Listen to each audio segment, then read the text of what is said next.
Esse é um relato de uma experiência pessoal pelo qual eu passei como acadêmico, né, em formação, na época do doutorado, lá no meu primeiro ano da doutorado em administração, tá? Qual que é o contexto? Eu percebia que eu tinha muita dificuldade enquanto quem estudava ainda, né, para virar pesquisador no futuro, né? Muita dificuldade para entender o que eram proposições, tá? Tanto para ler um texto e nesse texto identificar proposições, né? Quanto escrever as minhas proposições nos meus trabalhos acadêmicos, né? Nos meus artigos, as minhas resenhas, né? Então eu fiz um investimento de tempo que durou aí uns 5 ou 6 dias, tá? Que valeram muito a pena, onde eu saí muito consciente do que é a proposição, como que a gente entende proposições e qual é o papel que a proposição tem, tanto num artigo científico quanto num contexto mais amplo de comunicação científica. Tá? Então eu já tinha um entendimento de que em ciência, né, na comunicação científica, a proposição era muito forte, porque é o formato lógico, né, o formato, enfim, é a transcrição formal mais recorrente, né, na comunicação científica, né? Só que eu tinha dificuldade tanto em localizar quanto em reconhecer, tá? Então eu vou descrever rapidamente o que eu fiz, porque acho que pode ajudar os demais acadêmicos que estão em formação como eu, bem? A entender a natureza da proposição e do artigo científico, tá bom? Então eu peguei um artigo que um professor na ocasião me passou, né? Um professor que pesquisava esse tema. É um artigo que não é novo, tá? Mas é um clássico dessa área da administração. Para ser bem sincero, o assunto me interessava pessoalmente pouco, não tinha a ver com a minha tese, né?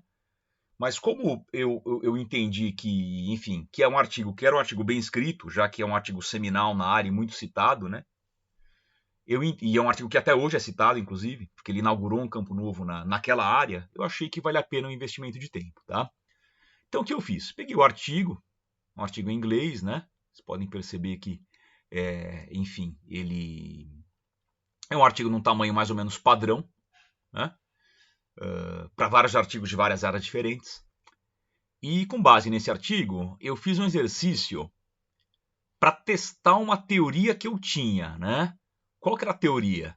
De que se eu entendesse, enxergasse ou visualizasse, né, nesse artigo, quais são as proposições presentes em cada declaração por trás dele, para mim ficaria mais claro, tanto seria mais rápido o processo, né? Tanto de ler artigo científico, quanto o processo de eu escrever o artigo científico quando chegasse minha hora, né? Esse processo de eu escrever. Então eu queria entender melhor a natureza do que é a proposição num artigo científico, tá? Então o que eu fiz? Eu peguei esse texto, dei um Ctrl C, Ctrl V desse PowerPoint, desse PDF, tá? E eu coloquei ele numa caixinha aqui no PowerPoint à esquerda das minhas páginas, tá vendo? Né? Então, claro que no começo ele pega um tempo grande, né? Pra você ler e deixar e colocar e formatar. Mas como eu queria realmente entrar no clima e fazer isso virar uma experiência transformadora para mim no sentido de formação como pesquisador, né? Como quem consome produção científica e eventualmente produz, né?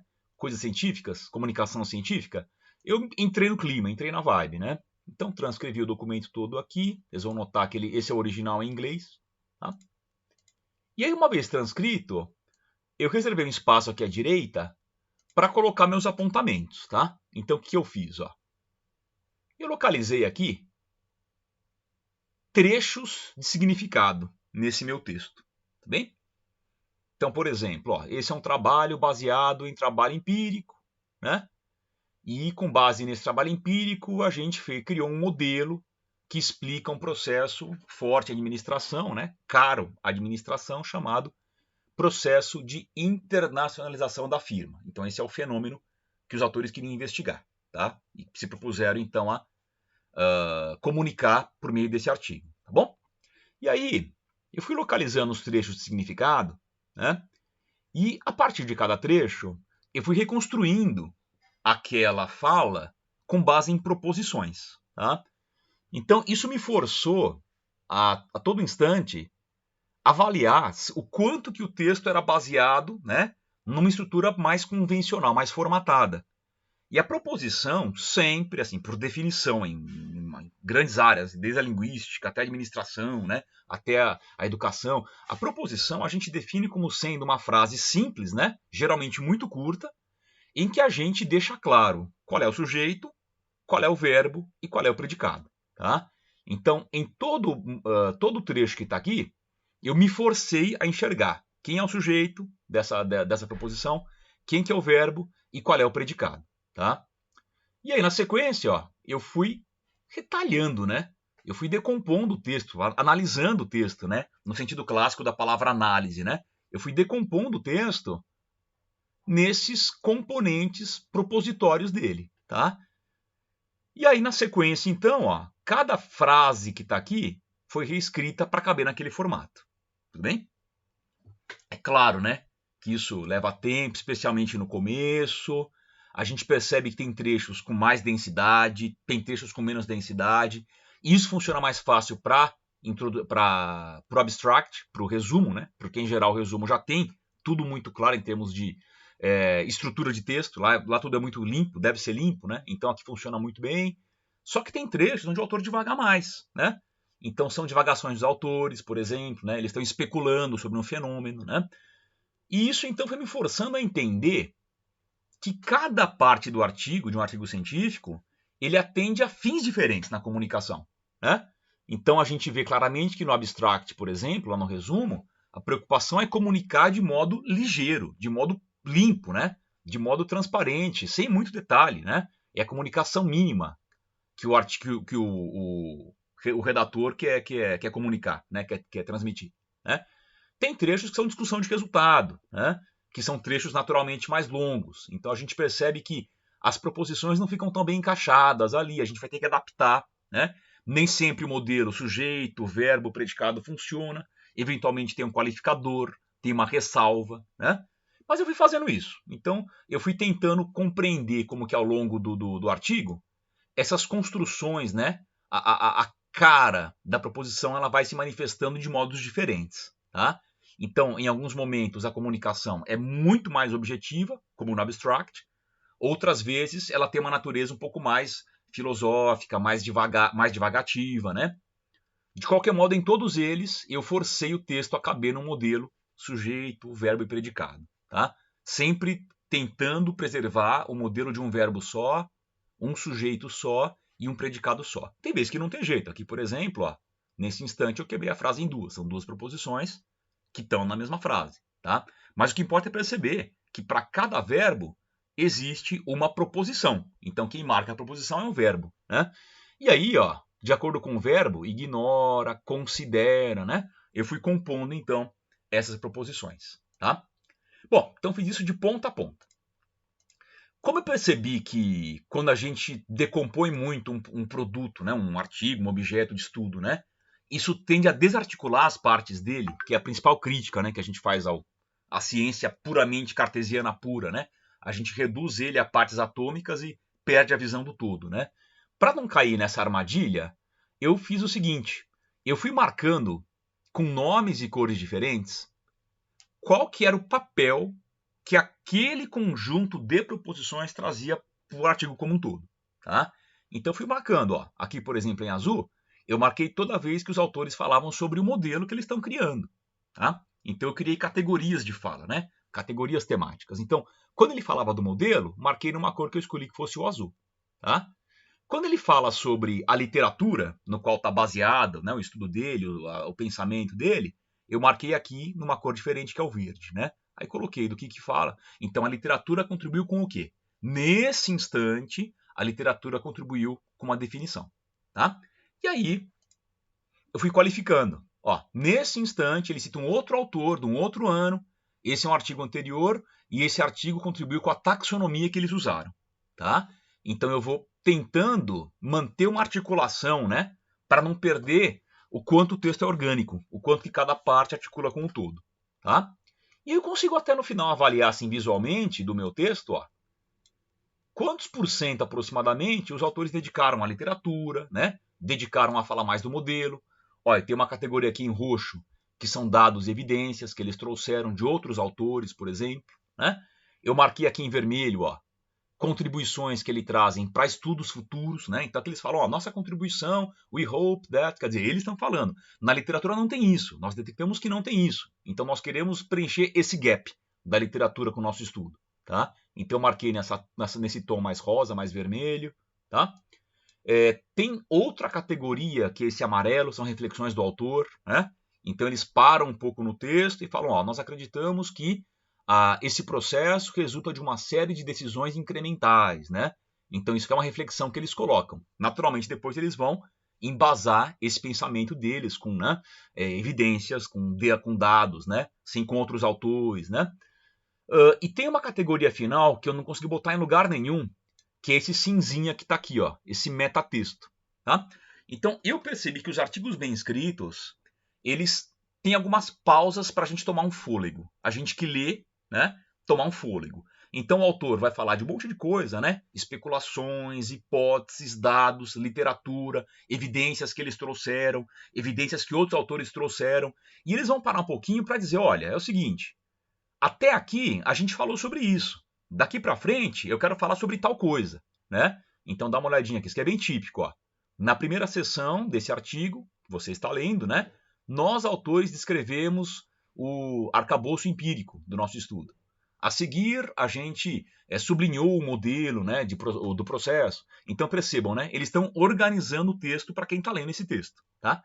Isso eu chamei de metatexto, já que é o texto falando dele mesmo, né? E marquei com uma letra cinza, tá? Então, isso também me ajudou depois a entender o que é um artigo bem escrito, entende? Porque eu consigo avaliar que isso, para quem está lendo, é um organizador. É uma pausa e ele vai confirmar que você está lendo certo, né? Olha, então aqui a gente falou sobre isso. Você leu sobre isso? Se você leu sobre isso, se você entendeu isso, você está ok. Se não, você volta lá e lê de novo.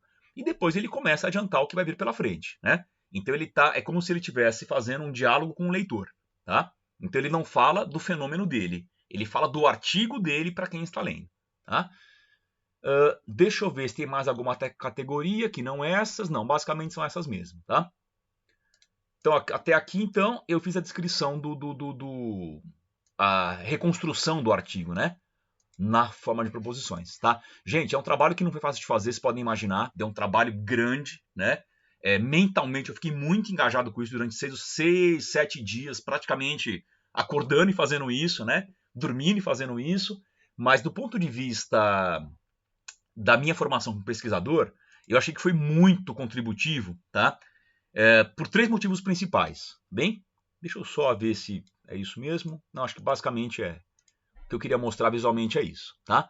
Agora, quais foram... Aqui, e o último tem um amarelinho, que são, né, as conclusões, que eu entendi que eram reflexões dos autores também, e por serem reflexões dos autores, eles entendi que eram...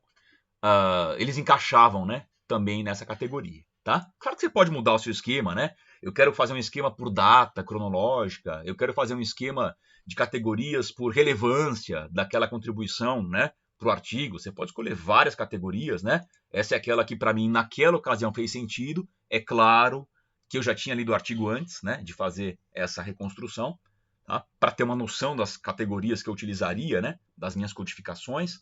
Mas enfim, para mim essa categorização foi a que fez sentido, tá? Bom, muito bem. Então isso foi feito, né? Na sequência, então, o que eu queria comentar com você para a gente fechar o vídeo, né? Houve 3 ganhos que eu enxerguei assim, hoje eu vejo muito claramente, assim, 2 anos depois que eu fiz isso, 1 ano e meio depois que eu fiz isso, eu noto uma mudança muito grande, e talvez esse trabalho que eu tive foi um ponto de virada mesmo, né? Eu notei que até fazer isso, eu tinha muita angústia, porque eu li os artigos, e os professores de métodos principalmente falavam sobre proposição, né? Deixa clara qual é a proposição, você tem que formular a sua hipótese como uma proposição, né? Mas qual é a sua proposição? Qual contribuição proposicional esse artigo traz para o teu projeto, né? Isso me angustiava, porque eu não tinha percepção do que era proposição, não enxergava o que era proposição, e principalmente não via qual era a relevância dela para a comunicação científica. Tá? Então, ao fazer essa brincadeira, o que eu percebi assim, mas assim, logo de cara, e hoje eu estou cada vez mais convicto disso, tá? Primeiro que eu queria muito ganhar mais intimidade com o inglês, né? Não é minha língua nativa. E, enfim, queria acessar os documentos em inglês, porque o mundo se abre para a gente, né? Nessa área também, né? Então foi um trabalho onde eu tive que parar, ler o texto, procurar no dicionário, no Google, várias palavras que eu não conhecia, né? O que eu notei é que várias palavras que são comuns da área, elas voltam aparecendo nos próximos artigos. Então é um trabalho que a gente investe muito tempo no começo, mas depois ele vai ficando mais ágil. Então isso foi um ganho imediato que eu percebi, tá?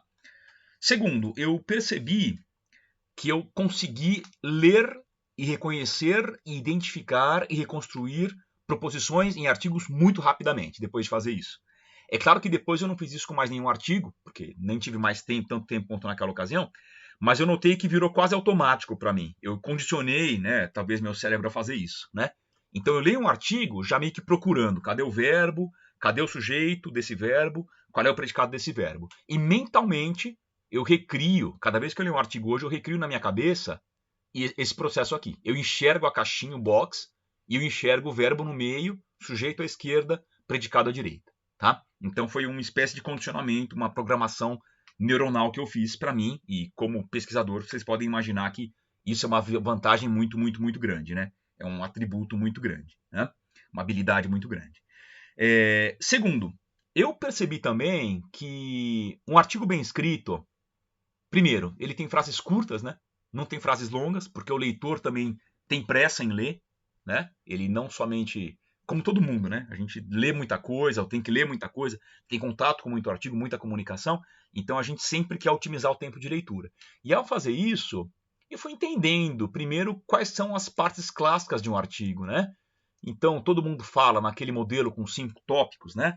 Então, logo depois do título, a gente coloca lá, né, palavra-chave, abstract, né, palavra-chave, uma primeira seção. Depois a introdução, né? Depois a gente fala em referencial teórico, 3. Depois o quarto, classicamente, é falar em metodologia, né? E o 5 é falar em resultados e discussões, né, sobre o nosso artigo, né? Eventualmente, a gente dissocia a última seção, que é a conclusão, né, do artigo. E aí, esse modelo para mim ficou muito claro, né? De que quando o autor comunica bem, para ele está claro o que cada sessão tem que fazer. Porque a real é que ninguém que lê um artigo científico, 99% das pessoas não vai ler o artigo inteiro. Ele vai ler o abstract, ver se interessa para ele, né? Só a minoria lê. Mas é honesto a gente deixar claro para o leitor do que o artigo trata. Porque ele vai colocar o tempo dele se ele imaginar que vale a pena, né? É muito frustrante você ler um artigo no final que você botou lá 4 horas de leitura e falar, ó, é um artigo interessante, mas não serve para minha tese, eu não queria ter lido outra coisa, né? Então isso é muito desonesto do ponto de vista acadêmico, né? Então aqui eu tentei fazer o seguinte, eu tentei enxergar o que se espera de cada seção do artigo, né? Então o abstract tem proposições muito curtas e muito objetivas, né? Ele não vai falar em detalhes, sim? Depois, na apresentação, na contextualização, ele vai tentar trazer muitos autores que vieram de fora para dar um contexto geral, o que está acontecendo naquele campo de pesquisa ou no mundo, né, que torna aquele tema interessante. Então, em geral, as proposições podem trazer mais dados do mundo real, do mundo, né, do mundo fora da academia, né, para você vender o seu peixe sobre aquele tema ser relevante. Já no referencial teórico, ele sempre vai dizer, olha, tal autor contribuiu com tal coisa, né? Então ele vai juntar aqueles vários artigos que o autor anterior leu para dizer qual contribuição que ele trouxe, né? Depois a gente vai explicar, idealmente, a metodologia da pesquisa, como é que ela foi feita, né?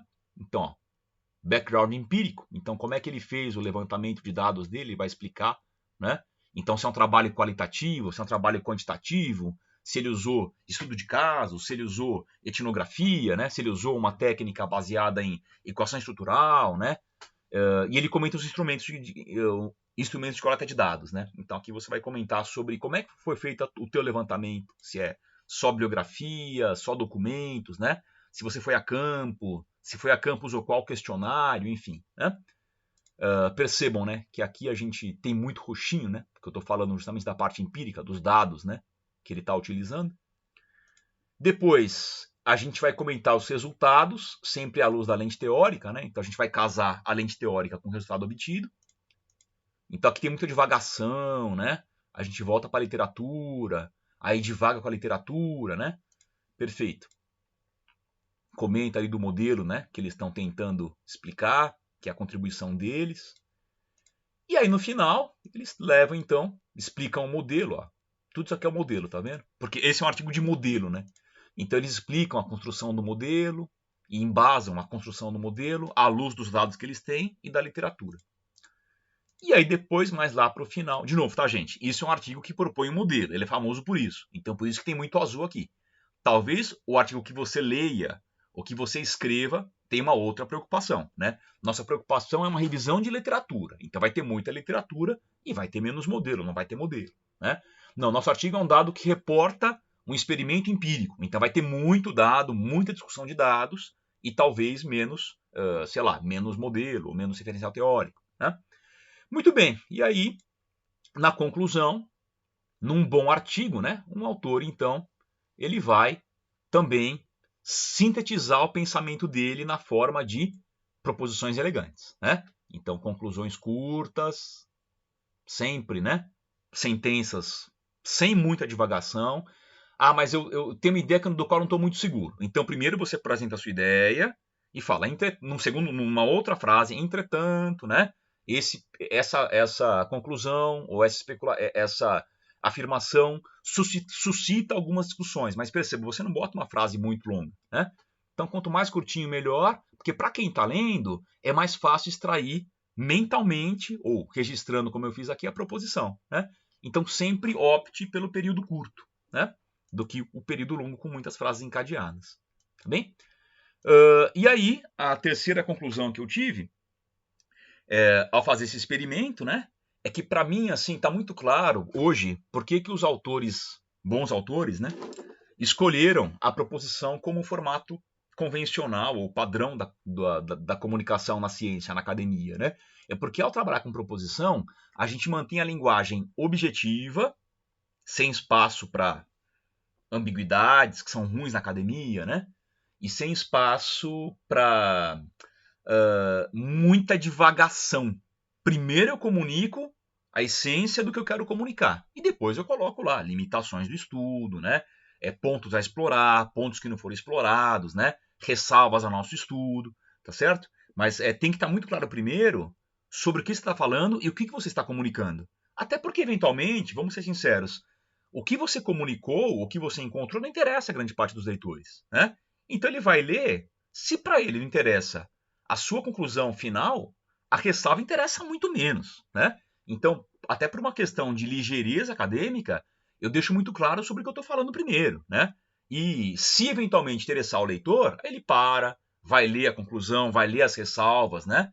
Então, essa comunicação um pouco mais truncada não deixa o texto ruim, pelo contrário, ela vai deixar o texto mais fácil de ler, mais digerível e mais honesto com o leitor, tá? Então eu vou deixar esse arquivo, esse PowerPoint lá na descrição do vídeo, tá? Quem tiver interesse pode baixar, pode brincar, pode usar o meu original para você usar como template, né, como molde para o teu próprio estudo, tá? Mas é isso, espero ter ajudado aí quem está tendo contato com o vídeo, tá? Porque é o tipo de conhecimento que me gerou muita angústia nos primeiros meses do doutorado, né? Entender o que é a proposição, a natureza delas e a conexão delas com a comunicação científica. E, por último, né, eu criei uma solução que para mim funcionou muito bem, que é um exercício no qual eu botei uma boa energia, mas que me deu muitos ganhos em muitos sentidos. Principalmente o principal, que era entender o que são proposições e como que elas se relacionam com uma boa comunicação na academia. Tá bem? Obrigado.